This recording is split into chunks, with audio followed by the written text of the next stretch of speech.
Friends, మనం meal maker బటానీ curry చేసుకోబోతున్నాం. అదే కాబోలి శనగలతో చేసుకోబోతున్నాం రండి. ముందుగా ఫ్రెండ్స్, నేను ఒక నైట్ టైం మనం శనగలు నానబెట్టుకోవాలి. 1 కప్ శనగలకి 2 కప్స్ మిల్ మేకర్ తీసుకుంటే సరిపోతుంది. ఇలా చిన్నవి తీసుకోండి, కర్రీకి చాలా బాగుంటుంది. అందులో మనం హాట్ వాటర్ వేసుకొని దాన్ని ఒక 10 నిమిషాలు నానబెట్టుకొని, ఆ నానిన దాంట్లో మళ్ళీ చల్లని వాటర్ వేసుకొని మొత్తం కూడా ప్రెష్ చేసుకొని తీసుకొని ఒక పక్కన పెట్టుకోవాలి. స్టవ్ మీద పాన్ పెట్టుకుందాము. పాన్ పెట్టుకొని మన కర్రీ తగ్గ ఆయిల్ వేసుకోండి. తర్వాత దాంట్లోని ఒక యాలక్కాయ, 2 లవంగాలు, ఒక అర స్పూను సాజీరా వేసుకొని, ఆనియన్స్ కూడా వేసుకొని, పచ్చిమిర్చి ఒక 5 వేసుకోండి. మొత్తం కూడా ఇలా ఫ్రై చేసుకోవాలి. ఫ్రై అవుతున్న దాంట్లోనే కొంచెం కరివేపాకు వేసుకోండి. మనకి శుభ్రంగా ఇలా ఫ్రై అయింది కదా, అందులో ఒక 2 టమాటాలు పేస్ట్ కింద చేసుకొని అవి కూడా వేసుకొని మొత్తం కలుపుకోవాలి. అందులోనే ఒక స్పూన్ అల్లం వెల్లుల్లి పేస్ట్ కూడా వేసుకోండి.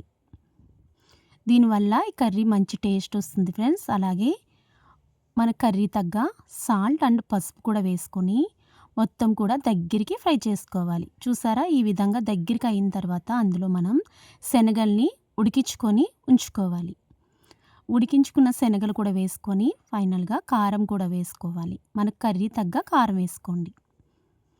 కారం కూడా వేసుకున్న తర్వాత మొత్తం కలుపుకొని అందులోని మనం మిల్ మేకర్ బ్రష్ చేసి పక్కన పెట్టుకున్నాం కదా వాటర్ నుంచి, అవి కూడా వేసుకొని మొత్తం కూడా కలుపుకోవాలి. ఈ కర్రీ ఫ్రెండ్స్ నిజంగా చాలా బాగుంటుంది. దాని తగ్గ మనం వాటర్ వేసుకుందాము. నేను 1 లోటా వాటర్ వేసుకున్నాను. వాటర్ వేసుకున్న తర్వాత ఒక మ్యాజిక్ మసాలా, అదే ఏంటంటే గరం మసాలా వేయాలి ఫ్రెండ్స్. మసాలా వేసిన తర్వాత ఒక 2 మినిట్స్ మూత పెట్టేద్దాం.